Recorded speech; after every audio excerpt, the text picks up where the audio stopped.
Hello everyone, welcome to my channel Ruchitha writings. ఈ వీడియోలో ఉన్న ప్రతి కొటేషన్స్ మీకు నచ్చుతాయని ఆశిస్తున్నాను. నచ్చితే please do like, share and subscribe my channel. అద్దం పగిలితే శబ్దం వస్తుంది, అదే మనసు పగిలితే నిశ్శబ్దం మిగులుతుంది. పగిలిన అద్దాన్ని అతికించవచ్చు, కానీ విరిగిన మనస్సును మాత్రం అతికించలేము.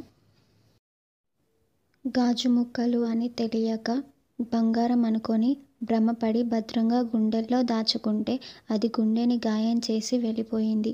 అది స్నేహమైనా ప్రేమైనా. విలువలు, ప్రియారిటీస్ మారుతున్నప్పుడు మన స్థానం ఎప్పటికీ ఒకేలా ఉంటుందని మనం ఎప్పటికీ భావించకూడదు, అనుకోకూడదు. మన నీడనే చీకట్లోకి వెళ్తే మనతో ఉండదు, మనకు కనిపించదు. అలాంటిది మన అనుకున్న వాళ్ళు మనతో ఎప్పటికీ ఉంటారని ఎలా అనుకుంటాము?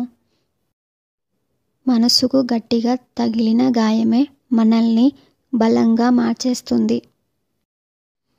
కొన్ని మౌనాల వెనుక బాధ ఉన్నట్టే కొన్ని దూరాల వెనుక చెప్పలేనంత ప్రేమ దాగి ఉంటుంది. బాధ్యతగా ప్రేమిస్తే చివరికి కన్నీళ్ళే మిగులుతాయి. పడుతున్న వర్షం ఆగిపోతే పైకి చూస్తాం, నిజానికి పక్కకు చూసినా తెలుస్తుంది. కానీ మనకు అలవాటే దగ్గర ఉన్న దాన్ని వదిలేసి దూరంగా చూడటం. నా జీవితంలో అనుకోని అదృష్టం ఏదైనా ఉంది అంటే అది నీ పరిచయం, నువ్వు నా జీవితంలోకి రావడమే. నిన్ను గెలవటంలో ఓడిపోయాను, కానీ తలుచుకోవడంలో ఏ రోజు కూడా ఓడిపోలేదు. మనసైతే నాది, కానీ జ్ఞాపకాలన్నీ నీవే. గుర్తుకొచ్చినప్పుడు మనసుకి గుచ్చుకున్న ఆనందంగానే ఉంటుంది. ఎందుకంటే ఇష్టపడి నేనే గూడు కట్టుకున్నా కదా.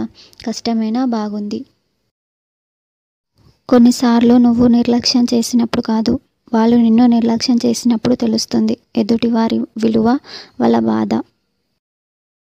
అడిగి అడిగి అలిసిపోవటం కన్నా అర్థం చేసుకొని ఆగిపోవటం మిన్నా. తలరాతలో లేకపోయినా మనసులో ఎప్పటికీ ఉండిపోతారు. నా రాతల్లో లేని రాముడివి నువ్వు వదులుకున్న సీతగా నేను. కొందరి విలువ కోల్పోయినప్పుడు తెలుస్తుంది, కొందరి విలువ టైం వచ్చినప్పుడు తెలుస్తుంది, మరి కొందరి విలువ కాలం గడిచే కొద్దీ తెలుస్తుంది. Thank you so much for watching my video.